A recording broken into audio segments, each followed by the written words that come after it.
ایک مرتبہ قرآن میں نہیں ہے یا محمد. کسی کو پکارنے کے لیے یا استعمال کیا جاتا ہے.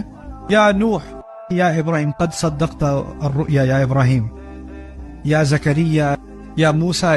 انبیاء کے ساتھ بار بار کیا آ رہا ہے؟ یا. جب نبی کو پکارتے ہیں تو کہتے ہیں یا ایھا المزمل، یا ایھا المدثر، یا ایھا النبی.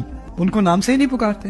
جب نئے بدو اسلام میں آئے، وہ انتظار کر رہے ہیں گھر کے باہر، رسول صلی اللہ علیہ وسلم باہر نہیں آ رہے، وہ کہتے ہیں یا محمد اخرج علینا، محمد باہر نکلیے، ہم نے بات کرنی ہے.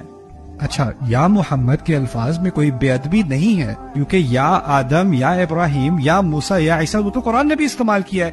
لیکن جب عام مسلمان نے رسول صلی اللہ علیہ وسلم کے لیے کہا یا محمد اخرج علینا، قرآن کی آیت نازل ہو گئی، تم ایسے ان کو مت پکارنا جیسے تم ایک دوسرے کو پکارتے ہو.